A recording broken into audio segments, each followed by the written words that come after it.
Saras tinggal di sebuah desa kecil di kaki Gunung Merapi, kawasan Kaliurang, di mana angin sejuk selalu bertiup setiap sore, di mana orang-orang saling mengenal hanya dengan senyuman tipis dan sapaan lembut. Aku tidak punya banyak, tapi aku punya Elang, putraku satu-satunya. Satu-satunya penerang yang menerangi jalanku selama bertahun-tahun. Saat Elang berumur 3 tahun, saya dan suami pindah ke sini dengan harapan bisa memulai hidup baru. Tapi kemudian hidup tidak seperti yang saya bayangkan. Suamiku, Raka, lambat laun, semakin menjauh, sering bolos rumah dengan alasan kerja di Jakarta. Pada awalnya, saya percaya. Saya bahkan berpikir, wajar jika seorang pria mengkhawatirkan karirnya. Namun, hari demi hari, perjalanannya menjadi lebih lama, panggilan teleponnya menjadi lebih pendek, dan kekosongan dalam hatiku terus bertambah karena tidak ada seorang pun yang dapat mengisinya. Saya memilih diam. Itu bukan karena aku tidak kesakitan, tapi karena aku tak ingin membiarkan rasa sakit itu hancur di hadapan Elang.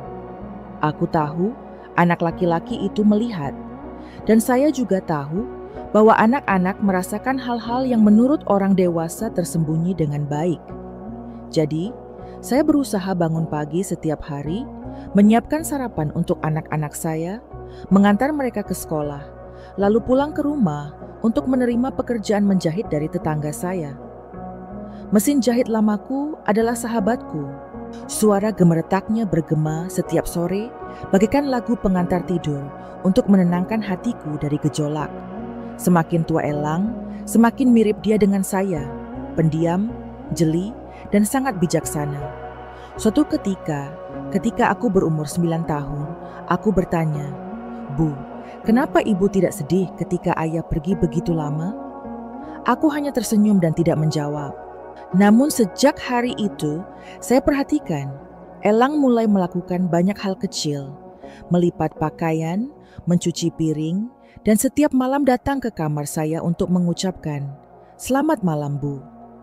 Aku tahu dia merasakannya, dan itu membuatku sedih sekaligus bersyukur tak terhingga kepada anakku. Saya tidak mengajari anak-anak saya untuk menjadi kuat. Saya hanya hidup jujur pada diri saya sendiri. Pergi ke pasar lebih awal, menjahit, makan hemat, tetapi selalu meninggalkan bagian yang terbaik untuk Elang. Saya tidak mengajari anak-anak saya untuk menjadi berbakat, tetapi saya selalu membacakan buku bersama mereka di malam hari, bercerita tentang kebaikan dan ketangguhan. Saya percaya, anak-anak tidak membutuhkan terlalu banyak pelajaran. Mereka membutuhkan orang dewasa yang dapat hidup dengan benar sebagai teladan. Seseorang pernah bertanya kepada saya, "Saras, apakah kamu tidak lelah? Bisakah kamu menjadi ibu tunggal dan tetap bersikap lembut?" Aku hanya menggelengkan kepalaku dan tersenyum. Menjadi seorang ibu tidaklah melelahkan. Yang paling melelahkan adalah harus menyembunyikan kesedihan setiap hari dan tetap tersenyum agar anak merasa damai. Tapi saya memilih untuk melakukannya, karena aku tak ingin Elang tumbuh dengan kenangan seorang ibu yang menderita, tapi seorang ibu yang tahu bagaimana mengubah badai menjadi kedamaian. Sampai sekarang, saya masih belum kaya. Namun di rumah kecil ini, di antara suara jangkrik musim panas dan napas anak saya yang teratur setiap malam, saya tahu saya menjalani kehidupan yang bermakna. Dan itu adalah anugerah terbesar yang saya miliki. Pagi itu, aku sedang menjemur pakaian ketika terdengar suara mobil berhenti di depan gerbang. Seorang pemuda berpakaian sopan, memegang amplop kuning, memanggil saya untuk menerima surat itu. Saya tidak tahu ada orang di Jakarta yang mengirim sesuatu kembali. Namun saya tetap mengucapkan terima kasih dan membuka surat itu begitu saya memasuki rumah. Di dalamnya ada undangan pernikahan, kertas timbul, pita diikat dengan pita merah tua, aroma parfum ringan tercium dari kertas halus. Nama pengirimnya adalah Raka Darmawan, dan di samping namamu ada nama lain, Indira Sasmita. Hayin berdiri sediam. Perasaan pertama bukanlah rasa sakit, itu mengejutkan. Dan kemudian kekosongan. Seolah-olah seseorang menekan tombol jeda pada lagu lama, tetapi saya tidak punya waktu untuk mendengarkan sampai akhir. Sebenarnya aku tahu Raka sudah lama meninggalkanku. Bukan melalui tindakan yang kentara, melainkan melalui keheningan panjang antara dua orang yang dulunya akrab. Pesan menjadi lebih jarang, panggilan dikurangi menjadi hanya beberapa pertanyaan mekanis, dan kemudian hening. Saya pikir mungkin dia lelah, mungkin Anda butuh waktu. Saya biasa menunggu penjelasan sepatah kata, maaf. Tapi tidak. Dan sekarang yang saya terima adalah sebuah kartu yang dicetak dengan indah dan bertuliskan, "Saya memulai hidup baru dan kamu tidak berada di dalamnya lagi." Aku meletakkan kartu itu di atas meja. Jangan menangis, duduk saja dengan tenang. Elang sedang bermain di halaman, gelak tawa, anaknya menggema bagaikan aliran air dingin yang mengalir di hatinya yang kering. Aku memandangi anakku dan bertanya pada diriku sendiri, apakah aku perlu kesakitan seperti ini? Aku teringat pada malam hari saat aku duduk menjahit pakaian. Lampu minyak berkedip-kedip dan Raka mengirim pesan dan menelepon, namun tidak pernah kepadaku. Saya ingat berpikir, kamu pasti sibuk. Saya biasa menghibur diri sendiri. Saya masih punya anak, saya masih punya keluarga. Tapi mungkin aku menidurkan diriku dalam harapan kartu itu adalah panggilan untuk membangunkan. Saya tidak merasa cemburu. Aku juga tidak merasa marah pada Indira, gadis muda cantik yang pasti dimanjakan olehnya dan dipanggil cintaku. Begitu dia biasa memanggilku saat pertama kali kami menikah. Saya tidak merasa benci, tapi aku merasa maaf. Kasihan untuk apa yang dulunya adalah cinta. Aku merasa kasihan pada Raka karena ia memilih meninggalkan rumah yang hangat, seorang anak yang selalu merindukan ayahnya, demi mengejar cinta yang menurutnya akan membuatnya lebih bahagia. Malam itu, saya tidak makan apapun, tapi aku tetap meracik susu untuk Elang seperti biasa, tetap bercerita, dan mencium keningnya lembut sebelum mematikan lampu. Saya memperhatikan anak saya tidur, sambil berpikir, saya tidak akan jatuh, nak. Saya ingin akan memberikan yang paling menghilangkan cahaya di matamu. Saat orang terjerumus kesakitan, hal pertama yang sering kita lakukan adalah menyangkal. Namun ada saatnya kita perlu melihat langsung kebenarannya. Dan bagiku, undangan pernikahan itu bukan lagi sebuah penghakiman. Ini adalah akhir dari sebuah bab lama. Jadi saya bisa menulis bab baru tanpa harus menunggu, tanpa harapan, tanpa pertanyaan yang belum terjawab. Hanya saya dan Elang. Hanya ada satu jalan ke depan. Hiduplah dengan indah, sepenuhnya. Sehingga siapapun yang pergi, Anda tidak akan kehilangan diri sendiri. Saya pikir saya sudah terbiasa dengan kesepian. Malam hari saat hanya kami berdua, makanan dingin, telepon tergeletak diam di atas meja kayu yang sudah pudar. Aku terus berpikir, aku kuat. Saya pikir saya telah melewati tahap menunggu SMS atau panggilan. Namun ternyata, ada luka yang tak perlu dioperasi. Satu kalimat saja sudah cukup membuat hati sakit. Hamiwatch, kayak tidak bermaksud mendengarkan. Saya sedang berdiri di dapur rumah sepupu saya di Sleman, membantu memasak untuk pernikahan kecil putrinya. Suasana ramai, suara orang keluar masuk, dan tawa menggema di halaman belakang. Aku sedang sibuk mencuci sayuran ketika aku mendengar adikku berseru, "Saras, teleponmu berdering." Aku menyeka tanganku dan keluar. Layar menunjukkan nama Raka. Sedikit kejutan melintas di hatiku. Anda belum menelepon selama beberapa bulan. Aku mengangkat telepon dan hendak berkata, "Halo," tapi ada suara seseorang di seberang sana. Suara Raka, dalam dan lembut seperti biasanya, tapi tidak untukku. "Cintaku, apa kamu lelah? Apa kamu ingin aku menjemputmu lebih awal? Aku sudah di bawah." Saya berdiri diam, tangannya menggenggam telepon dengan erat, jari-jarinya sedikit gemetar. Aku tidak tahu apakah aku salah dengar, atau apakah hatiku membohongi dirinya sendiri lagi. "Cintaku." Dua kata yang familiar. Dua kata yang membuatku tersenyum di malam dingin dan hujan, yang dia bisikkan saat pertama kali memegang tanganku, yang dia coret-coret di secarik kertas yang dia masukkan ke dalam kotak bekal yang kubawa ke kantor. Dua kata itu bergema sekarang, tetapi tidak bagi saya. Aku tidak berkata apa-apa, hanya diam dan mematikan telepon. Tidak ada kemarahan di hati saya, tidak ada kecemburuan, hanya ada perasaan diganti.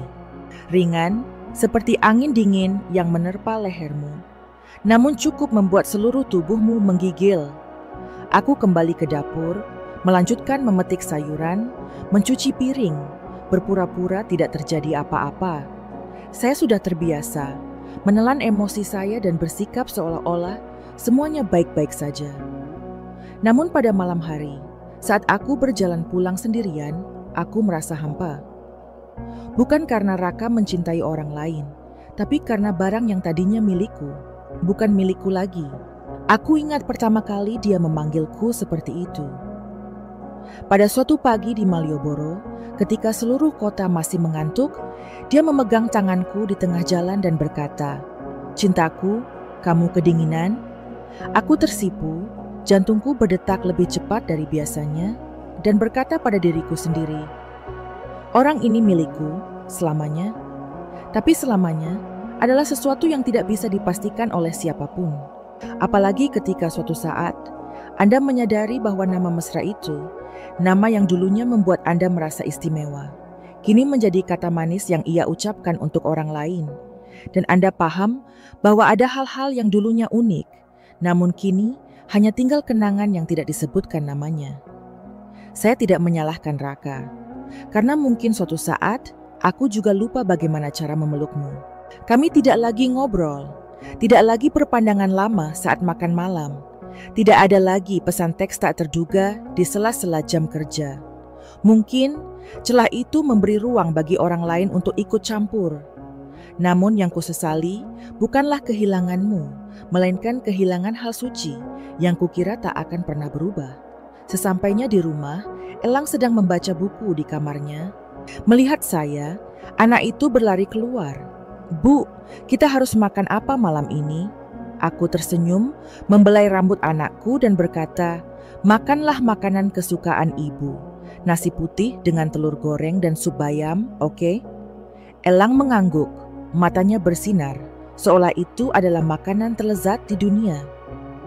Saya memandang anak saya dan berkata pada diri sendiri, "Tidak apa-apa, saya masih punya tempat untuk pergi dan orang-orang yang paling membutuhkan saya." Mungkin laki-laki itu tak lagi memanggilku cintaku, tapi di mata Elang, aku tetaplah dunia seutuhnya. Dan itu sudah cukup. Cukup bagiku untuk terus hidup. Bukan dengan kesedihan, tapi dengan hati yang tahu bahwa ia pantas untuk dicintai dengan cara yang benar. Saya masih menyimpannya. Kebaya merah tua itu disimpan dengan hati-hati di dalam kotak kayu kecil di atas lemari. Sudah bertahun-tahun dan saya tidak pernah memakainya lagi. Bukan karena aku sudah tidak fit lagi, tapi karena aku belum siap menyentuh kenangan yang membuatku patah hati lagi. Kebaya itu adalah benda terakhir yang tersisa sejak aku percaya bahwa cinta bisa menjaga seseorang selamanya. Hari itu, Raka berlutut di depan candi kecil di Candi Plausan, di bawah sinar matahari sore yang lembut, dan berkata kepadaku, "Saras, kamulah satu-satunya kedamaian yang ingin aku jaga sepanjang hidupku." Aku tersenyum, malu sekaligus bahagia. Tak disangka momen itu akan menjadi kenangan terjauh dalam hidupku. Setelah menerima undangan pernikahan, saya tidak bisa tidur selama beberapa malam. Tidak menangis, tidak mengeluh, hanya berbaring diam di kegelapan, mendengarkan angin bertiup melalui jendela, dan merasakan kehampaan yang besar di hatiku. Saya pikir saya bisa mengabaikannya. Saya berpikir, saya tidak perlu lagi muncul dalam kehidupan mereka. Namun pagi itu, saat aku membuka lemari untuk mengambil jubah Elang, tiba-tiba mataku tertuju pada kotak kayu itu. Entah kenapa, aku menariknya ke bawah, membuka tutupnya dan mengeluarkan kebaya itu. Aroma kain bekas masih sedikit harum, seolah membawa nafas masa lalu. Masa di mana aku masih percaya, naif, dan menganggap cinta adalah sesuatu yang tidak akan pernah berubah. Aku membentangkan kemeja itu di atas tempat tidur, menghaluskan setiap lipatannya. Kainnya masih lembut, hanya sedikit pudar di bagian tepinya. Saya mencoba memakainya dan terkejut ketika ternyata masih pas. Berdiri di depan cermin, aku melihat diriku sendiri, seorang wanita yang telah melalui banyak badai, memiliki sedikit kerutan di sekitar matanya. Tapi tatapannya jauh lebih mantap daripada gadis sebelumnya. Saya tidak memakai kebaya ini untuk mengingat masa lalu. Saya mencoba untuk mengingatkan diri saya sendiri. Saya pernah dicintai, pernah cemerlang, pernah cukup untuk dipertahankan oleh seseorang seumur hidup. Dan jika saya pergi ke pernikahan itu hari ini, saya tidak akan menjadi orang tua yang kembali menyakiti siapapun, tetapi seseorang yang cukup tenang untuk menghadapi segalanya, dengan bermartabat, dengan ketenangan, dan dengan cinta pada diri sendiri. Elang berlari masuk ke kamar saat aku sedang mengancingkan kancing terakhir bajuku. Aku terdiam sejenak, lalu bertanya dengan lembut, "Bu, kamu cantik sekali. Mau kemana?" Saya duduk, menatap mata anak saya, dan berkata dengan lembut, "Saya hanya ingin kamu melihat bahwa apapun yang terjadi, saya tetap seorang ibu, orang yang selalu berdiri teguh, dan tidak pernah membuat kamu merasa malu terhadap saya." Aku menyisir rambutku dan mengikatnya ke belakang. Jangan memakai banyak riasan, cukup aplikasikan lipstik tipis. Saya tidak perlu menonjol, saya hanya perlu terlihat seperti wanita yang dulu, sebelum trauma mengubah saya menjadi bayangan pucat dalam hidup saya sendiri. Kami berjalan melewati beberapa jalan kecil. Elang menggenggam tanganku erat sekali. Saya merasakan telapak tangan anak saya sedikit basah. Mungkin karena gugup, atau mungkin karena dia memahami bahwa hari ini adalah hari yang tidak biasa. Dengan lembut, aku meremas tangan anakku. Tidak berkata apa-apa, hanya tersenyum pelan. Saya tidak membawa ekspektasi. Menurutku, Raka tidak akan mengubah apapun hanya karena aku muncul. Saya hanya ingin diri saya tahu. Saya tidak bersembunyi, saya tidak lari dari rasa sakit. Aku langsung masuk ke dalamnya dengan kebaya merah tua yang sekaligus melambangkan permulaan untuk menutup babak lama dan membuka babak baru untuk diriku sendiri, untuk Elang. Terkadang yang kita perlukan bukanlah seseorang yang datang dan memeluk kita, tapi kita yang bisa berdiri, merangkul masa lalu kita dan berbisik, "Terima kasih karena telah mengajariku betapa kuatnya aku." Dan kebaya merah itu bukan lagi kenangan akan lamaran, melainkan pernyataan diam-diam. Aku tetap punya nilaiku, meski semua orang sudah lupa siapa diriku. Aku menggenggam tangan Elang saat ibu dan putrinya berjalan keluar rumah. Tanganku kecil tapi hangat. Tangan yang biasa meremas bajuku setiap kali aku mengalami mimpi buruk, yang dengan kikuk menyeka air mataku, dan kini memegang tanganku seolah berkata, "Jangan takut, Bu, aku di sini." Saya tidak tahu persis mengapa saya memutuskan untuk membawa anak saya. Mungkin karena aku tidak ingin pergi ke tempat itu sendirian. Tapi lebih dalam dari itu, menurut saya Elang layak melihat kebenarannya. Bukan untuk membenci ayahku, tapi untuk memahami bahwa ada hal-hal dalam hidup, betapapun menyakitkannya, yang tidak dapat aku tolak dan hindari. Jalan menuju hotel memang tidak jauh, namun hari itu aku merasa setiap langkah terasa lebih berat dari biasanya, bukan karena kebaya merahnya atau bakiaknya yang sudah tua, tapi karena pertanyaan-pertanyaan dalam benak saya. Apakah yang saya lakukan sudah benar? Apakah saya akan terluka saat melihat adegan itu? Namun setiap kali saya menoleh ke arah Elang dan melihat matanya yang tenang serta anggukan lembutnya, saya merasa damai kembali. Aula pernikahan terang benderang, bunga putih, lilin wangi, musik merdu dari orkestra live. Orang-orang mengenakan pakaian cantik, memegang gelas anggur, tersenyum dan berbicara satu sama lain. Jantungku berdegup kencang saat sang resepsionis bertanya, "Apakah kamu berteman dengan calon pengantin?" Aku hanya tersenyum, lalu langsung menggiring Elang masuk ke dalam, seolah tidak perlu penjelasan lebih lanjut. "Aku melihatmu, Raka." Berdiri di akhir upacara dengan setelan abu-abu muda. Masih sosok yang sama, masih wajah yang sama. Yang membedakan hanyalah hari ini matanya tertuju pada orang lain. Gadis berbaju pengantin putih menghadapku, rambutnya bergelombang dan sekuntum bunga kecil diikatkan di kepalanya. Dia muda, cantik, dan bahagia. Saya tidak cemburu. Saya hanya melihat diri saya sebagai bagian dari cerita yang telah berakhir. Elang meremas tanganku. Saya mendongak dan bertanya dengan lembut, "Itu ayah, kan Bu?" Saya mengangguk. Saya tidak bertanya apa-apa lagi. Namun saya merasakan nafas anak saya melambat dan telapak tangan saya mulai berkeringat. Saya berlutut, menatap langsung ke mata anak saya dan berkata dengan lembut, "Apapun yang terjadi, kamu tetaplah yang terbaik yang pernah saya miliki. Ingat." Saya tidak menangis, hanya mengangguk. Lalu tiba-tiba Elang melepaskan tanganku dan mengambil langkah kecil menuju upacara. Saya hendak menelepon kembali anak saya, tetapi kemudian berhenti. Arshim Kowalari, seorang ibu, harus belajar percaya pada anaknya, meski hatinya ingin memeluk erat anaknya untuk melindunginya. Semua mata mulai tertuju ke arah Elang. Seorang anak kecil berkemeja putih sederhana, bermata jernih, berjalan di tengah-tengah pesta pernikahan yang mewah, seolah hendak melakukan hal terpenting dalam hidupnya. Saya berdiri diam, tidak ada yang menghentikannya. Lalu, Elang berhenti hanya beberapa langkah dari Raka. Aku mendongak dan berkata tidak keras-keras, tapi cukup keras agar semua orang bisa mendengarnya. "Ayah bohong, ayah pernah janji, ayah nggak akan meninggalkan aku dan ibu." Suasana di aula pernikahan seperti baru saja mematikan musik. Aku melihat Raka tercengang, wajahnya pucat, dan Indira berbalik, menatapnya seolah dia baru saja mendengar sesuatu yang belum pernah dia ketahui. Saya masih berdiri di sana. Jangan melangkah maju, tidak perlu. Karena Elang mengatakan, untukku apa yang tidak perlu lagi aku katakan. Dan pada saat itu, aku tersadar.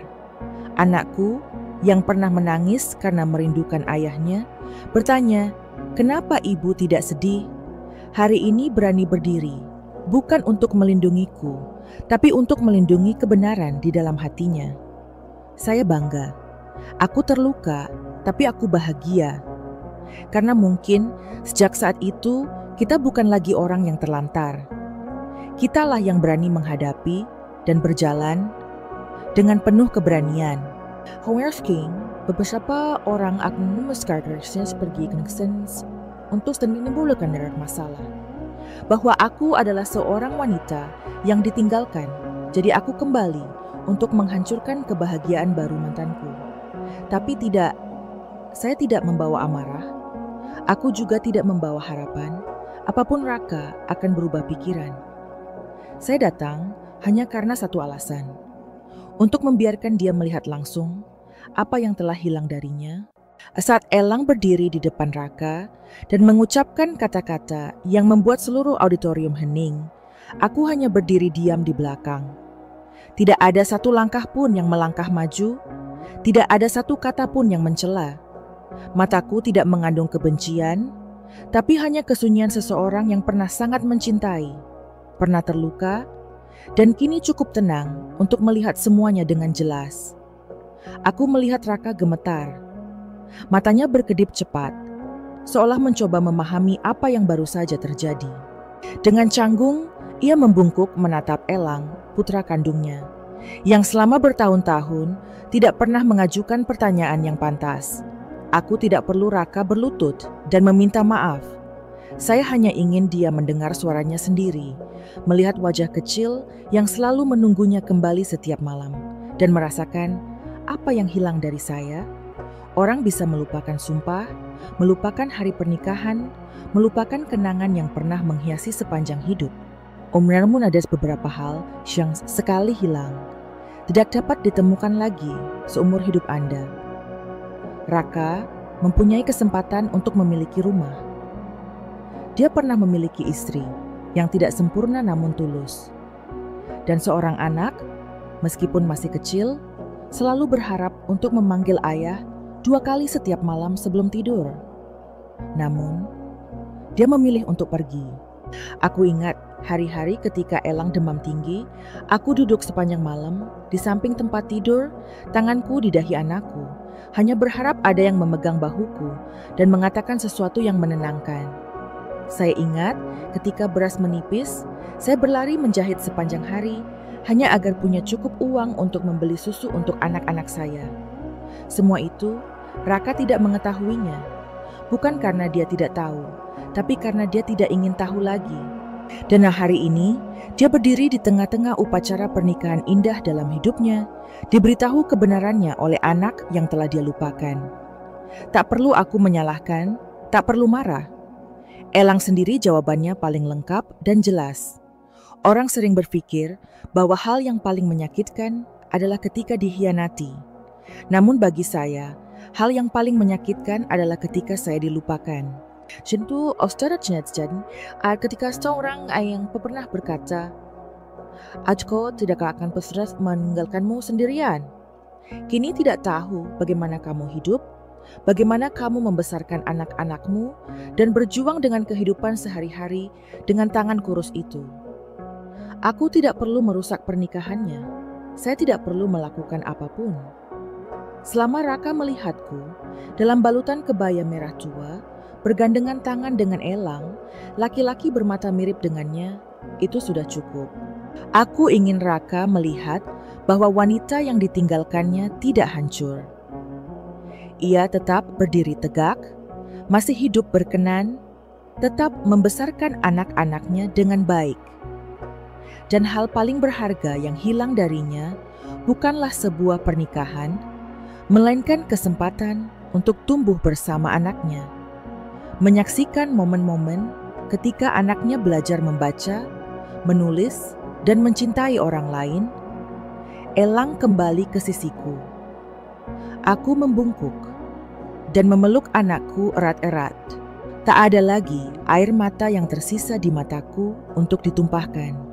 Aku sudah cukup menangis di malam-malam yang panjang tanpa sepatah kata pun.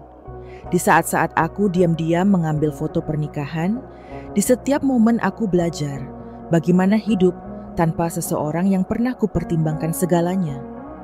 Aku mengangkat kepalaku dan menatap Raka untuk terakhir kalinya. Matanya bingung, penuh kebingungan. Dia tidak mengatakan apapun. Tidak perlu mengatakan apapun. Karena diam saat ini adalah jawabannya.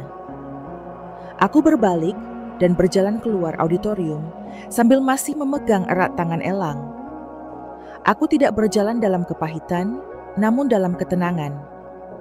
Karena pada akhirnya saya berdiri, memberikan diri saya kesempatan untuk menghadapinya dan menunjukkan kepadanya apa yang benar-benar berharga. Untawis jika tayang yang mengira emumas datang untuk menimbulkan masalah, tidak. Aku datang untuk mengingatkannya, untuk terakhir kalinya, bahwa cinta tidak hilang karena seseorang tampil lebih baik, tetapi karena orang tidak lagi tahu bagaimana menghargai hal-hal baik yang ada. Dan hari ini, aku memilih untuk melepaskannya. Bukan karena aku lemah, tapi karena aku pantas mendapatkan hal yang lebih baik. Dengan harga diri dan cinta saya terhadap anak saya tetap utuh. Saya tidak bisa melupakan momen itu.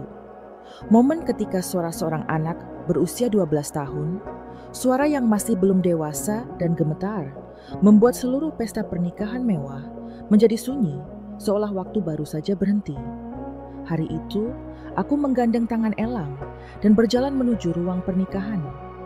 Tidak ada yang menghentikan kami, mungkin karena penampilanku yang terlalu di luar dugaan, atau mungkin karena tatapan mataku yang tenang membuat orang tidak berani bertanya. Suasana di lobi masih ramai, musik balad masih mengalun lembut, dan para tamu masih tertawa-tawa. Hanya saya saja, diam-diam, Tanpa sapaan, tanpa izin sepatah kata pun, langsung menuntun anak saya masuk. Aku melihat Raka. Dia berdiri di samping pengantin wanita. Keduanya berbalik menghadap panggung, bergandengan tangan. Akulah yang berdiri di sana, memegang tangannya di bawah cahaya, tersenyum ketika teman-temanku bertepuk tangan.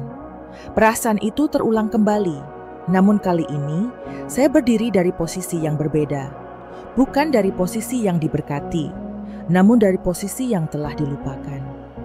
Elang meremas tanganku lebih erat. Aku bisa merasakan napasnya melambat.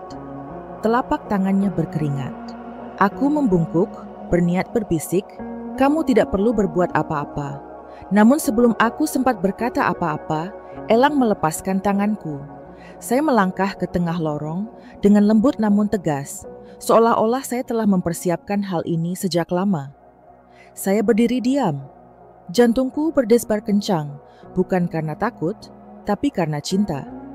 Anak normal akan diam, bersembunyi di pelukan ibunya, berbalik dan berjalan keluar dari tempat yang bukan miliknya. Namun Elang, anakku, memilih melangkah maju, menghadap ke arahnya. Saat saya berbicara, seluruh aula pernikahan terdiam. "Ayah bohong." Hanya 2 kata, namun suara itu terdengar jelas, memotong semua musik, tawa, dan bahkan tatapan mata terkejut yang menatap ke arah anak saya. Aku melihat Raka berbalik. Wajahnya membeku, seolah baru saja terbangun dari mimpi indah. Ia tidak langsung bereaksi, hanya berdiri di sana, mata terbuka lebar, menatap Elang tak percaya. "Ayah pernah janji, ayah gak akan ninggalin aku dan ibu." Suara Elang tidak nyaring, namun setiap kata sepertinya sangat membebani semua orang yang hadir di sana. Kulihat pengantin wanita, Indira, sedikit memiringkan kepalanya menatap Raka. Wajahnya berangsur-angsur berubah warna. Adapun tamu lainnya, mereka tidak mengatakan apa-apa. Tidak ada yang melangkah maju untuk menghentikannya. Mereka berdiri diam, seolah-olah sedang menyaksikan sesuatu yang tidak berani diganggu oleh siapapun. Entah dari mana, Elang mendapatkan keberaniannya.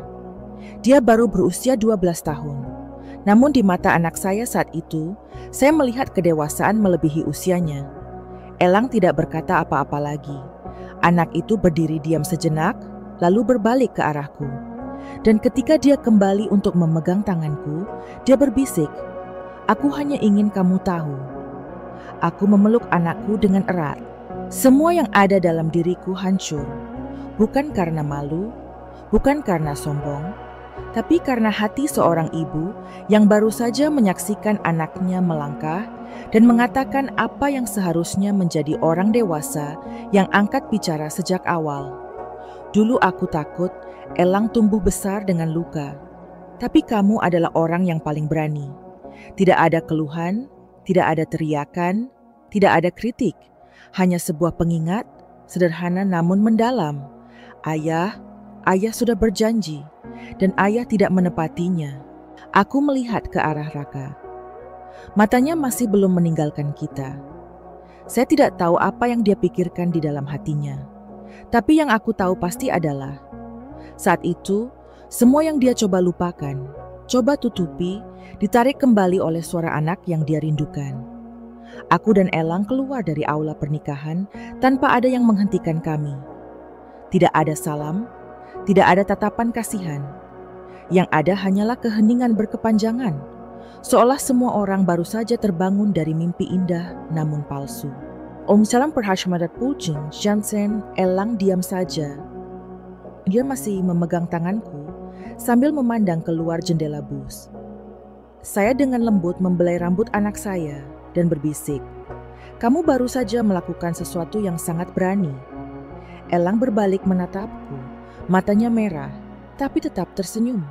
"Aku hanya mengatakan yang sebenarnya, Bu. Aku tidak membenci ayah, tapi aku tidak ingin ayah melupakan bahwa ayah dan aku ada di sana." Kalimat itu mencekikku. Terkadang kita berpikir anak-anak tidak mengerti, tapi mereka mengerti. Mereka merasa. Dan ketika orang dewasa diam, anak-anaklah yang akan angkat bicara. Bukan karena mereka ingin menyalahkan siapapun, tapi karena mereka perlu diakui, perlu dilihat bahwa keberadaan mereka nyata, punya makna, dan tidak bisa dianggap sebagai hal lama. Malam itu, aku dan Elang makan malam dalam diam. Nasi putih, sup sayur, dan ikan goreng. Itu normal. Tapi saya merasa ada sesuatu yang berubah. Antara saya dan ibu saya, tidak ada lagi ikatan antara pengasuh dan pengasuh. Ini tentang persahabatan antara dua orang yang mengetahui rasa sakitnya, namun tetap memilih untuk berdiri, berjalan bersama, dan saling mencintai dengan cara yang paling utuh. Aku tidak tahu bagaimana kehidupan Raka setelah hari itu. Mungkin dia akan terus menikah, terus hidup dengan orang baru, mencoba memulai dari awal. Mungkin dia akan selamanya mengingat dalam hatinya gambaran seorang anak kecil yang berdiri di tengah kerumunan dan mengatakan kebenaran yang tak seorang pun berani mengatakannya. Sedangkan aku tidak butuh permintaan maafmu. Karena hal yang paling berharga dalam hidupku adalah saat Elang melangkah dan berbicara mewakili ibu dan putrinya. Dan itu tidak ada yang bisa menariknya kembali, tidak seorang pun. Kupikir aku akan meninggalkan pernikahan itu dengan tenang, hanya membawa Elang bersamaku, dan kata-kata yang kuucapkan saja sudah cukup. Tapi segalanya tidak berhenti di situ. Saat aku memegang tangan Elang dan berjalan pergi, aku tidak menoleh ke belakang. Saya rasa saya tidak perlu melihat apa-apa lagi. Tapi keributan di belakangku membuatku berhenti. Semua orang mulai berbisik. Kemudian, di tengah-tengah penonton yang kebingungan itu, terdengar suara seorang wanita. Tidak tinggi, namun cukup keras, sehingga semua orang dapat mendengar dengan jelas. Aku nggak bisa. Saya kembali. Itu Indira, pengantin wanita hari ini. Ia berdiri di tengah-tengah ruang perjamuan, lengannya terkulai ke bawah. Matanya memandang ke arah Raka dengan ekspresi yang aneh. Bukan kemarahan, bukan rasa sakit hati, melainkan kewaspadaan. Sangat waspada. Aku tidak bisa melangsungkan pernikahan ini, Mas. Aku tidak mau menjadi penggantinya. Lanjutnya, suaranya sepelan air, namun setiap kata seakan bergema di lantai keramik. Aku tidak bisa hidup dengan seseorang yang masa lalunya tidak pernah tertutup. Aku tidak menyangka Indira seberani itu. Tapi mungkin, jauh di lubuk hatinya, dia juga punya keraguan. Lelaki bisa dengan mudahnya meninggalkan keluarga lamanya pada anak kecil seperti Elang. Bagaimana dia bisa yakin tidak akan melakukan hal yang sama lagi? Raka tidak berkata apa-apa. Dia hanya berdiri di sana, matanya hilang, seolah dia baru saja kehilangan seluruh dunia yang dia bangun. Orang-orang di sekitar mulai berbisik lebih keras. Ada yang menghindar untuk melihat. Ada yang terlihat canggung. Ada pula yang mengangguk kecil, seolah diam-diam menyetujui keputusan Indira. Dan kemudian, Raka berlutut. Tepat di tengah pernikahanku sendiri. Jimnya berlutut, konsentrasi untuk meson suarnasran atau Indira. Tapi sebagai refleks terakhir, ketika dia tahu, dia telah kehilangan segalanya. Kepercayaan, kehormatan, dan hal paling berharga yang pernah ada, sebuah rumah. Aku memandangnya, tidak lagi marah, tidak ada lagi kesedihan, hanya ada sedikit penyesalan bagai angin bertiup di bahuku. Barangkali, baru kali ini, Raka benar-benar merasakan kehampaan atas apa yang telah ia lepaskan. Bukan karena ada yang mengkritiknya, tapi karena dia sendiri yang menarik diri dari tempatnya dulu, di mana dia dulu punya istri yang menunggu makanan dan punya anak yang menunggu untuk dipeluk. Indira meninggalkan aula pernikahan dalam diam. Tidak ada suara, tidak ada air mata, hanya satu langkah mundur untuk seseorang yang tahu bahwa mereka pantas mendapatkan yang lebih baik. Saya tidak melihat Anda sebagai orang ketiga. Dia hanyalah orang semuanya yang mesyens area kehidupan seseorang. Namun Deep terbangun sebelum terjebak dalam kebohongan yang telah terungkap. Aku menuntun Elang berjalan. Kali ini benar-benar langkah terakhir. Tidak perlu melihat ke belakang. Di belakangku, musik berhenti. Suara pembicaraan juga perlahan mereda. Aku tidak tahu kapan Raka akan berdiri, atau kapan dia mampu menghadapi dirinya sendiri. Tapi aku tahu, sejak saat itu, segalanya berubah. Tak satu pun dari kita adalah orang yang sama lagi. Sore itu, saat aku duduk untuk membasuh kaki Elang dan mengeringkannya dengan handuk lembut. Dengan lembut aku bertanya, "Kamu sedih?" Elang menggelengkan kepalanya. "Tidak, Bu. Aku hanya kasihan pada ayah." Aku mengangguk, meletakkan tanganku di dada anakku. "Jadi kamu sudah dewasa sekarang?" Ada pelajaran yang diajarkan orang dewasa kepada anak-anak. Namun ada juga saat-saat ketika anak-anak mengajar orang dewasa dengan cara mereka diam-diam menghadapi rasa sakit, tanpa kebencian, tanpa balas dendam, hanya dengan kebenaran yang diucapkan pada saat yang tepat. Dan aku tahu hari itu bukanlah hari yang buruk. Ini hari untuk memulai lagi, bukan untuk Raka, yang mana untuk saya dan Elang, sebuah permulaan tanpa gedung pernikahan, tanpa pesta pernikahan, tanpa cincin emas atau anggur. Namun satu hal yang pasti, kebenarannya dilihat dengan sepenuh hati, dan bagi saya itu sudah cukup untuk memulai kembali dengan segala rasa syukur. Saya tidak mengatakan apapun saat itu, tidak perlu berteriak, tidak menangis, tidak perlu bertanya, kenapa? Aku hanya berdiri diam, masih menggenggam erat tangan Elang, agar semua orang bisa melihat dengan jelas. Wanita yang pernah berdiri di samping Raka, yang telah berjalan bersamanya melewati tahun-tahun sulit, kini berada di tempat yang benar-benar berbeda. Tidak lagi menunggu atau mengharapkan apapun darinya lagi. Saya tidak perlu mengatakan saya dikhianati. Tak perlu kuceritakan tentang malam-malam panjang aku terbangun sendirian, tentang saat-saat Elang bertanya, "Ayah di mana, Bu?" dengan mata yang tidak bisa sepenuhnya memahami kebenaran. Aku sudah melupakan semua itu. Saya tidak menghadiri pernikahan hari itu untuk membuktikan siapa yang benar dan siapa yang salah. Aku baru saja datang, membiarkan kehadiranku menjadi pengingat dengan lembut namun jelas bahwa ada hal-hal yang sekali kamu lepaskan, kamu tidak akan pernah menemukannya lagi. Dulu aku berpikir, jika aku bertemu denganmu lagi dalam situasi ini, aku akan menyalahkanmu, membencimu, dan memberitahumu betapa hal itu menyakitiku. Tapi tidak. Saat aku melihat Raka berlutut di tengah ruang perjamuan, matanya bingung, seluruh tubuhnya gemetar, dan tidak mampu berkata apa-apa. Tiba-tiba aku merasa, tidak perlu lagi. Aku tidak butuh permintaan maaf apapun, karena saya tidak bisa lagi hidup berdasarkan jawaban Anda. Adalah rasa sakit yang bila cukup lama, bukan lagi luka terbuka. Itu menjadi bekas luka. Dan bekas lukanya tidak lagi terasa sakit, namun selalu mengingatkan kita akan apa yang telah kita lalui.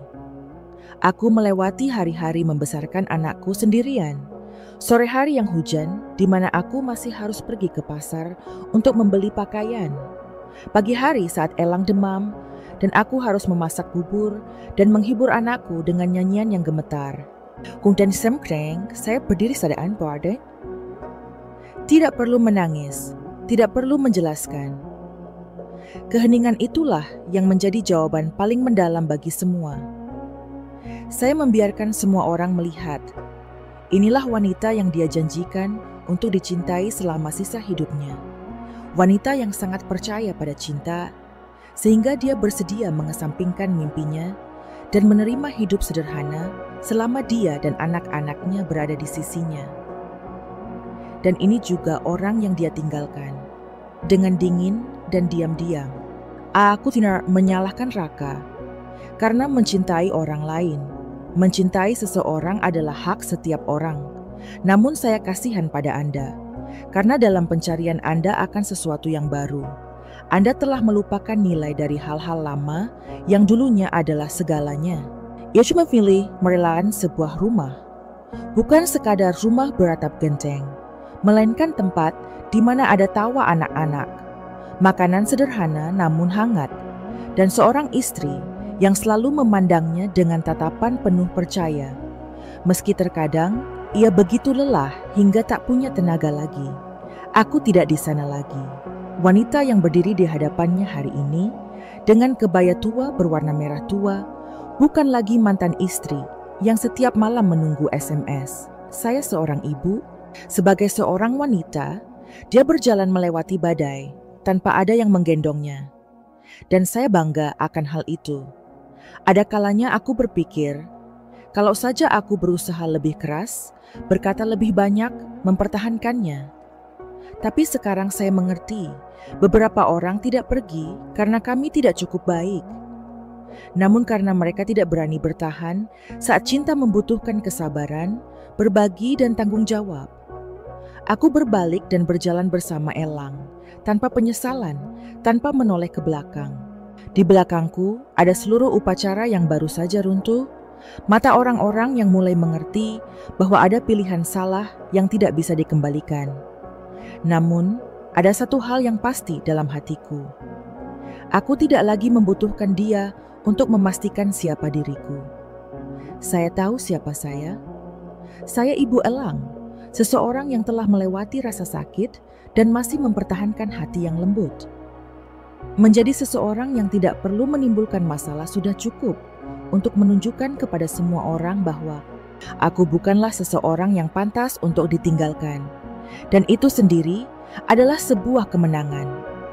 Aku tidak ingat jelas siapa orang pertama yang memperbolehkan aku dan Elang keluar dari upacara hari itu.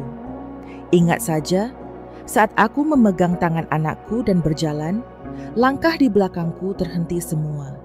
Tidak ada lagi musik, tidak ada lagi dentingan gelas. Yang ada hanya keheningan. Keheningan yang tidak berat, namun terasa seperti pengakuan bahwa kita baru saja melakukan hal yang benar. Ain au binaan berjalan frese. Ilakan menulus dan nimuk dalam juga sih. Kedistan walang silambas dan nirman senda. Dahil estimated semua antar Spanyol dari pas mana-mana beberapa orang mesra simpati, beberapa orang terkejut, beberapa orang tidak tahu bagaimana harus bereaksi. Tapi itu tidak penting lagi. Saya tidak datang untuk dikasihani oleh siapapun. Saya datang untuk memberi diri saya jawaban. Dan sekarang saya memilikinya. Elang berjalan mendekat di sampingku. Tapuan nangan baikku masih di dalam genggamanku, hangat, kencang, dan sangat menenangkan. Saya tidak mengatakan apapun, saya juga tak perlu dikatakan lagi, karena diam itu adalah suara harga diri yang terdalam. Kita tidak perlu memenangkan perdebatan, kami hanya perlu tetap tenang saat pergi. Jadi tidak ada yang bisa mengatakan kami datang untuk menahan diri atau menyakiti siapapun. Saya ingat seorang lelaki tua, mungkin kerabat jauh dari keluarga Raka, diam-diam memiringkan kepalanya untuk menyambut saya saat kami lewat. Aku mengangguk sedikit sebagai jawaban. Tidak ada kebencian, tidak bangga. Itu hanya sebuah akhir yang cukup lembut sehingga hatiku tidak perlu memikul beban. Saat saya keluar hotel, sinar matahari sore masih menyinari anak tangga. Aku mengangkat kepalaku dan melihat ke langit. Tiba-tiba, saya melihat awan kecil lewat.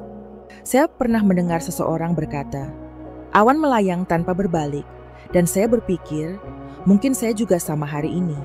Jangan melihat ke belakang, jangan menghela nafas, pergilah dengan diam, tapi dengan ketenangan yang tidak dapat diambil oleh siapapun. Kami naik bus pulang. Di perjalanan bus itu, Elang menyandarkan kepalanya di bahuku, matanya setengah terpejam. Saya tidak menangis, juga jangan tanya, kenapa ayah seperti itu. Saya pikir Anda mengerti. Entah kenapa, Elang berkembang pesat hari itu. Saya juga demikian.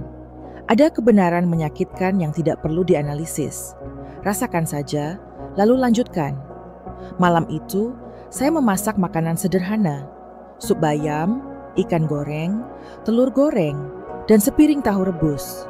Entah kenapa, tapi saat aku menyajikan nasi, hatiku terasa ringan, seolah-olah aku baru saja melepaskan bongkahan batu berukuran sangat besar yang selalu kupegang erat-erat. Setelah selesai makan, Elang mengambil piring untuk dicuci. Saya hendak keluar untuk membantu ketika dia berkata, "Bu, Istirahatlah hari ini, saya bisa mencucinya. Aku berdiri diam sejenak di depan pintu, memandangi sosok mungil di samping wastafel. Gelembung sabun menutupi lengan bajunya, namun Elang tetap perhatian.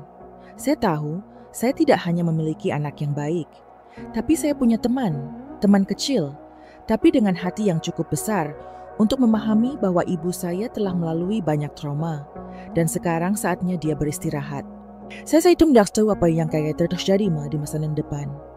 Entah apa yang akan dipikirkan Raka saat malam tiba, saat pernikahan selesai, dan tatapan mata Elang masih menghantui ingatannya. Tapi saya tahu satu hal dengan jelas. Sejak saya keluar dari upacara itu, saya sudah memilih arah saya.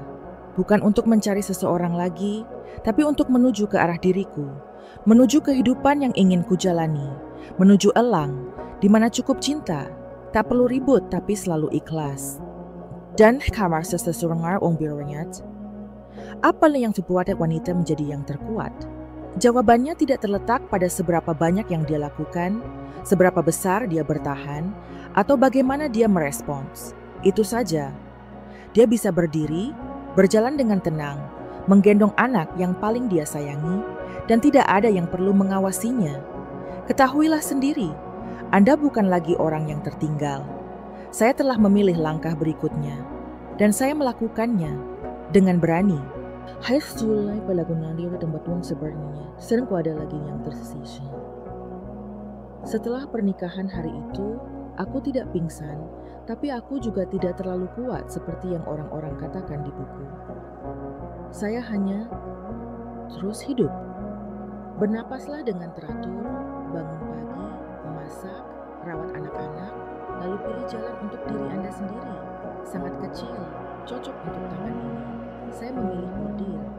Bukan karena saya pandai pada awalnya, tapi karena Sulaman memberi saya keheningan yang diperlukan untuk menyembuhkan.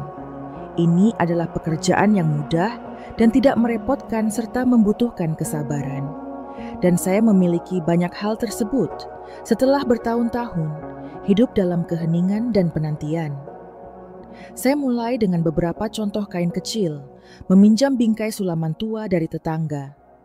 Garis jarum pertama tidak lurus, hanya mengulangi pola dari pola online. Namun saya menyadari bahwa dengan setiap benang melewati kain, sebagian pikiran saya diatur ulang.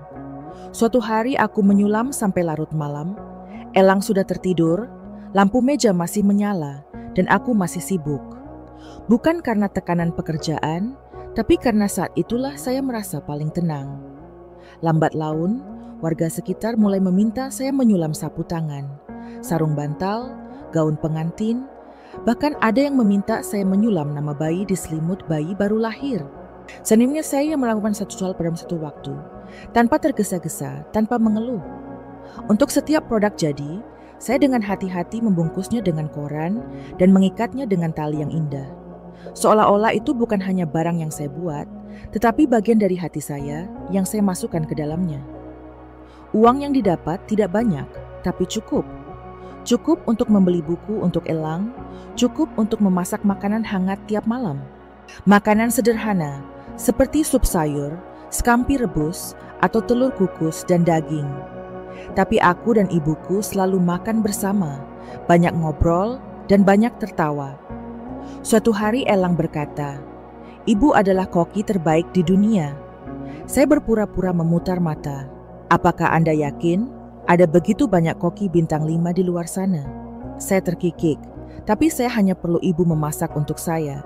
Saya tidak perlu 5 bintang atau 10 bintang. Saya mengerti, saya tidak bisa memberikan anak-anak saya sebanyak yang lain. Saya tidak punya rumah besar, saya tidak punya mobil sendiri, saya tidak punya perjalanan mewah, tapi saya punya waktu untuk anak-anak saya. Ada yang mendengarkan, ada yang malam hari membaca buku bersama, ada yang merangkul anak-anak ketika mimpi buruk, dan ada hati yang selalu siap mendengarkan apapun yang ingin mereka ceritakan.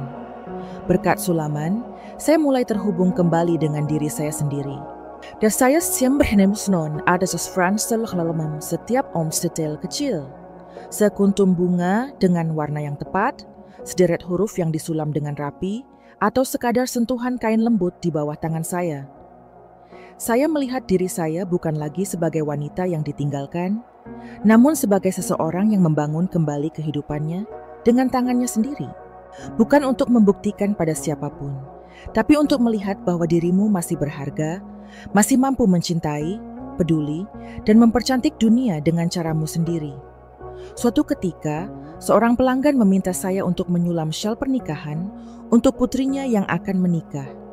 Dia berkata, "Saya memilih Anda karena saya pikir ada sesuatu nyata pada syal Anda." Saya tersenyum ringan. Pasti benar, karena setiap jahitan dijahit dari malam tanpa tidur. Dia tidak menjawab, hanya meletakkan tangannya di bahuku. Itu karena ada hati di sana. Menurutku, apa yang membuat orang saling menyentuh bukanlah seberapa baik kita dalam melakukan sesuatu, tapi ketika kita melakukan sesuatu dengan kehadiran penuh kita. Saat aku menyulam, aku tidak memikirkan orang yang meninggalkanku. Aku memikirkan tentang elang, tentang pagi hari ketika matahari bersinar melalui jendela, anak saya duduk membaca buku di meja makan, dan saya duduk di depan bingkai bordir. Ein Hyun sederhanend, tuning kedemen colok, namun penuh kedamaian.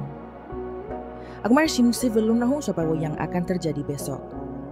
Tapi hari ini, saya telah hidup sepenuhnya. Setiap jarum yang saya gerakkan adalah sebuah komitmen bahwa saya tidak akan membiarkan masa lalu menentukan diri saya. Aku tidak membutuhkan siapapun kembali untuk membuatku bahagia. Saya telah belajar untuk bahagia dengan apa yang saya miliki. 2 tangan, anak yang baik, dan hati yang berhenti mengeluh. Dan jika ada yang bertanya, "Saras, bukankah melelahkan untuk memulai kembali?" Saya akan tersenyum dan menjawab, "Saya lelah, tapi bisa mengulang sendiri, hidup jujur, menjaga orang yang saya cintai, betapapun melelahkannya, itu sepadan." 13 tahun telah berlalu sejak aku menggandeng tangan Elang dan meninggalkan upacara pernikahan itu. Posen melihat kamu berpelamang kini, semua yang dulu membuatku tercekik, kini hanya tinggal sebuah video lama, tak lagi membuat hatiku sakit, hanya menyisakan rasa ringan, seolah akhirnya aku telah menyelesaikan sebuah perjalanan yang tak pernah kusangka bisa kulalui. Elang sudah dewasa sekarang. Orang-orang memanggil saya Elang Saraswara. Nama yang selalu saya ucapkan adalah hadiah yang dipercayakan ibu saya. Seorang pengusaha muda di Jakarta, seorang diri membangun sebuah perusahaan yang mengkhususkan diri pada desain berkelanjutan, komunitas, dan ramah lingkungan. Pers memuji, televisi diundang untuk wawancara, namun setiap kali ada yang bertanya, "Apa yang membuatmu menjadi elang seperti sekarang ini?" Aku selalu tertawa dan menjawab dengan sangat lembut, "Aku hanyalah seorang anak kecil yang tumbuh berkat kasih sayang ibuku yang tanpa syarat."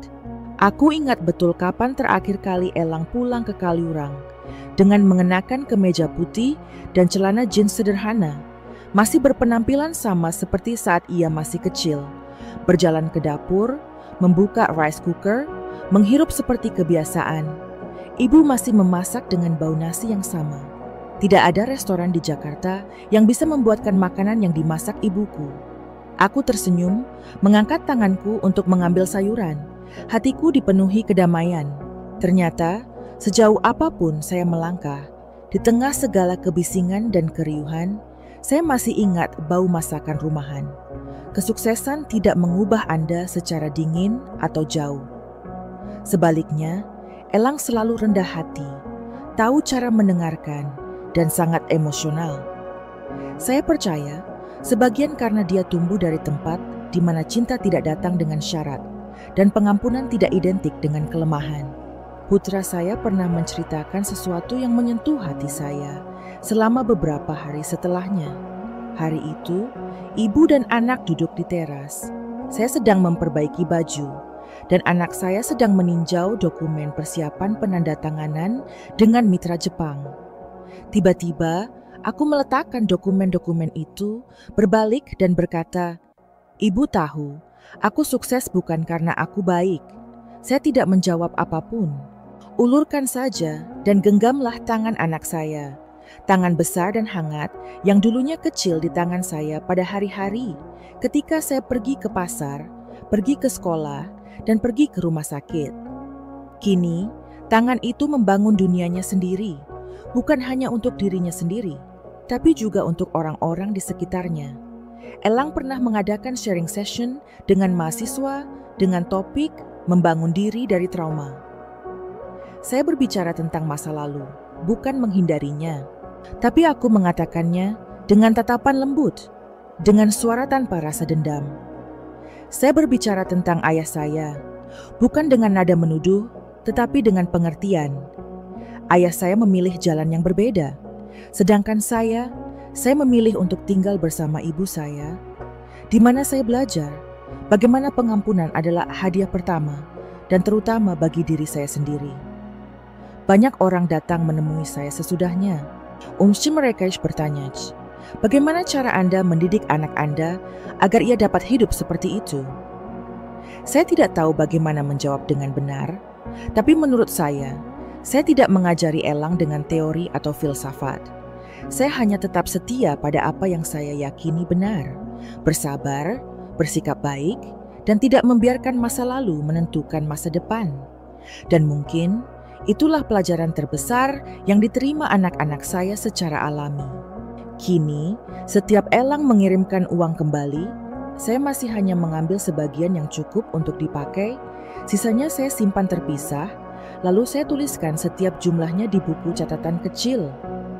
Suatu hari ketika anak saya pulang ke rumah dan melihat saya mencatat dengan cermat, dia tersenyum dan menggoda, "Bu, apakah ibu berencana membuka dana sendiri?" Saya berpura-pura serius. Saya menjaga ibu kotanya, sehingga jika Anda jatuh nanti, saya punya uang untuk membangunnya kembali untuk Anda. Anak itu tertawa, tapi aku tahu, dalam hatinya dia juga merasa aman, karena dia selalu tahu, ibu masih di sini, diam-diam tapi utuh. Saya tidak memimpikan anak saya menjadi siapapun. Saya hanya ingin anak saya menjadi dirinya sendiri, baik hati, bersyukur, tidak terjerat masa lalu. Dan sekarang, saya melihatnya melakukannya dengan cara yang indah. 13 tahun yang lalu, saya berpikir menjadi seorang ibu tunggal adalah sebuah perjalanan yang sepi dan penuh tantangan. Namun kini aku paham, itu adalah perjalanan terindah yang pernah kujalani. Karena dari tempat yang terluka, aku telah menanam jiwa yang sehat. Dan dari atap kecil di lereng Gunung Kaliurang, aku melihat seekor burung terbang tinggi. Bukan karena lari dari kesakitan, tapi karena mensyukuri apa yang telah terjadi. Aku tidak pernah melihat Raka lagi setelah hari itu.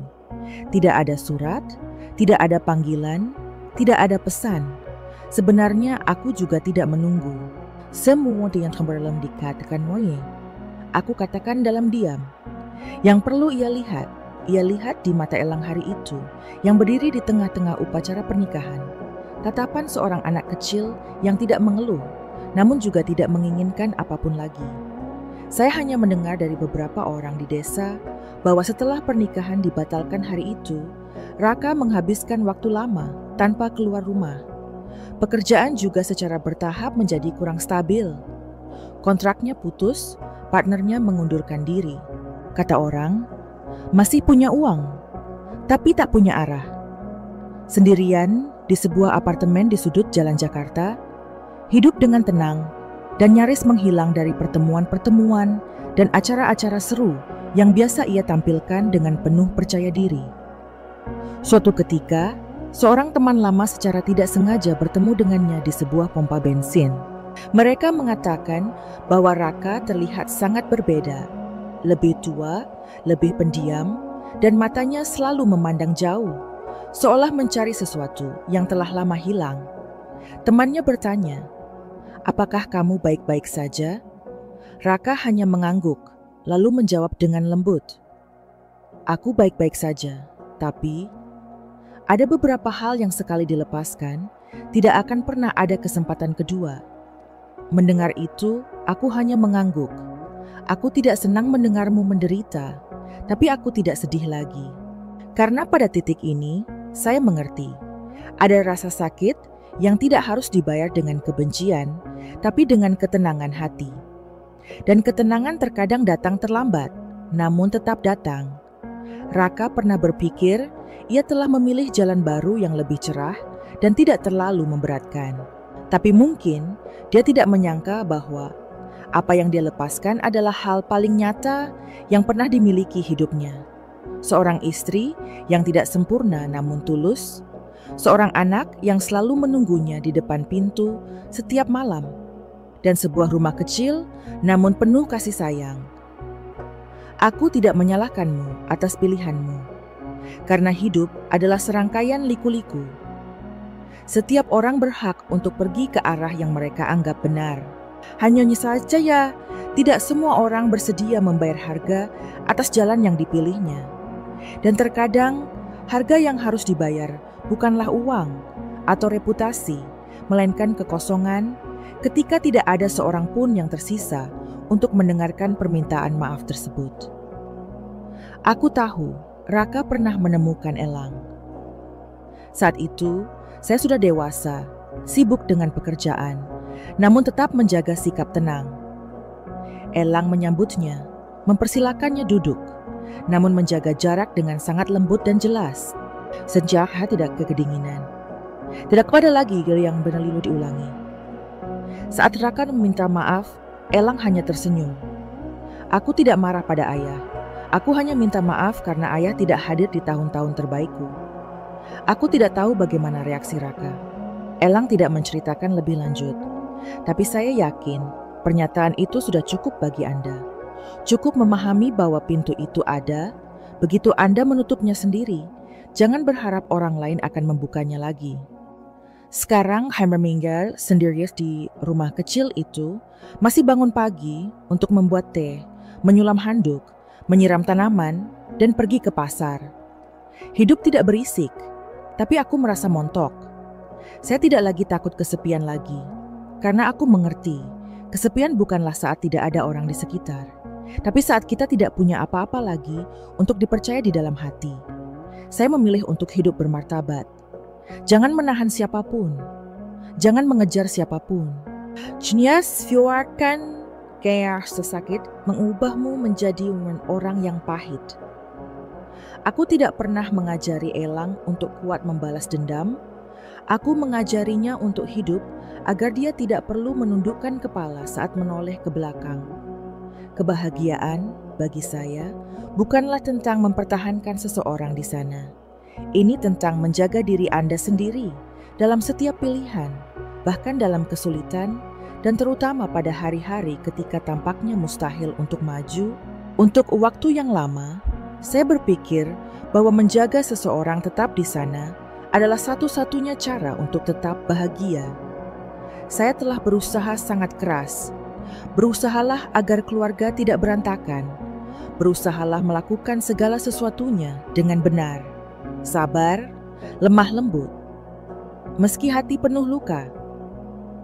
Saya pikir, jika saya cukup baik, cukup lembut, cukup sabar, orang itu akan kembali, atau setidaknya tidak pergi. Tapi kemudian, mereka tetap pergi. Emunstermsjenis berada dalam kekosongan yang pada awalnya tampak mustahil untuk diisi. Dulu saya berpikir, kebahagiaan datang dari dicintai dan dipertahankan dalam hidup seseorang. Tapi bagaimanapun juga, saat aku mengalami kehilangan, saat aku berdiri setiap hari dan membesarkan anak-anakku dengan tangan gemetar namun tidak menyerah, aku menyadari kebahagiaan sejati tidak terletak pada memiliki seseorang di sisimu, tapi pada kita tidak kehilangan diri kita sendiri saat mereka pergi. Saya telah bercandaya dari hal terkecil, mulai dari memasak makanan bergizi hingga membeli tanaman bunga untuk ditaruh di teras, hanya karena saya menyukai warna hijau lembut itu. Saya belajar bernapas perlahan, tidak membiarkan diri saya terbawa oleh kebencian atau penyesalan. Karena saya mengerti, orang bisa pergi karena alasannya masing-masing, tapi perdamaian adalah sesuatu yang harus saya pilih sendiri. Elang tumbuh tanpa kebencian, tanpa menyalahkan ayahnya, tanpa rasa bersalah, karena dia adalah anak orang yang telah meninggal dunia. Anak-anak tumbuh dengan cinta yang kuberikan, cinta yang tidak membutuhkan siapapun untuk membuktikannya, tidak membutuhkan syarat. Melihat anak saya menjalani kehidupan yang baik, sukses, dan berorientasi pada keluarga. Saya tahu saya benar, karena tidak mengajari anak saya balas dendam, tetapi mengajarinya cara menjaga hatinya tetap hangat. Lalu suatu hari, ketika aku sedang duduk sendirian di kursi kayu yang kukenal, di bawah naungan pohon di depan rumahku, tiba-tiba aku menyadari bahwa semua yang pernah kualami tidak sia-sia. Semua kesakitan, semua kesepian, semua malam panjang hanya dengan suara kipas angin dan suara bercerita yang meninabobokan elang hingga tertidur. Semuanya adalah elemen yang telah membentukku menjadi wanita kuat, namun tetap lembut, mengenal rasa sakit, namun tidak membiarkan dirinya berubah menjadi batu. Aku hendak sedih lagi jika ada yang mencesung celaka. Aku tidak perlu lagi tahu seperti apa hidupmu. Karena yang kupedulikan saat ini hanyalah kedamaianku sendiri dan kegembiraan setiap kali elang menelepon dan berkata, "Bu, aku rindu ikan rebusmu." Jika ada satu hal yang ingin saya sampaikan kepada wanita yang tertinggal, terlupakan, atau harus memulai dari awal sendirian, itu adalah Anda tidak membutuhkan siapapun untuk membuktikan nilai Anda. Kamu sudah cukup. Dari hati yang tahu bagaimana mencintai dan cara kamu memilih untuk melangkah maju, meski kakimu mungkin masih gemetar dan hatimu masih sakit. Jangan berpikir bahwa hanya cinta yang menciptakan kebahagiaan. Cinta bisa membuat kita cemerlang, tapi juga bisa membuat kita melupakan diri sendiri. Hanya ketika Anda tahu cara mencintai diri sendiri, cukup untuk tidak merendahkan diri Anda di hadapan siapapun, tidak mengejar apa yang telah Anda tinggalkan, barulah Anda benar-benar memasuki bentuk kebahagiaan yang mendalam dan abadi yang tidak mudah hilang. Saya telah kehilangan banyak hal, tapi yang paling penting adalah saya menjaga diri saya sendiri. Aku tidak membiarkan rasa sakit mengubahku menjadi orang yang pahit. Aku tidak membiarkan kesepian membuatku buru-buru menggenggam tangan seseorang hanya karena takut akan kehampaan. Aku tidak akan membiarkan masa lalu membuatku tetap dalam kegelapan. Dan berkat itu, saya bisa tersenyum dengan tulus setiap pagi ketika saya bangun, karena saya tahu saya hidup sesuai dengan apa yang saya yakini indah.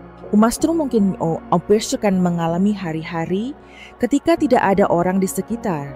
Malam yang dingin, di mana hanya Anda yang membuat secangkir teh, berbaring dengan tenang, mendengarkan angin di teras. Namun jika Anda masih menjaga harga diri Anda, masih tahu bahwa Anda pantas mendapatkan yang lebih baik, maka percayalah, Anda tidak benar-benar sendirian. Kebahagiaan bukanlah sesuatu yang diberikan seseorang kepada Anda. Kebahagiaan adalah sesuatu yang Anda tumbuhkan di dalam hati Anda, dengan bersikap baik kepada diri sendiri, dengan memiliki keberanian untuk maju, bahkan ketika tidak ada orang yang membimbing Anda. Dan jika seseorang bertanya kepada saya, apa hal terpenting yang saya pelajari dari hidup saya? Aku akan menjawab dengan lemah lembut. Itulah saat kamu tahu bagaimana caranya pergi, tahu bagaimana caranya berhenti, tahu bagaimana caranya melepaskan, namun tetap menjaga keutuhan hatimu. Obstacle dan snoring sembeli.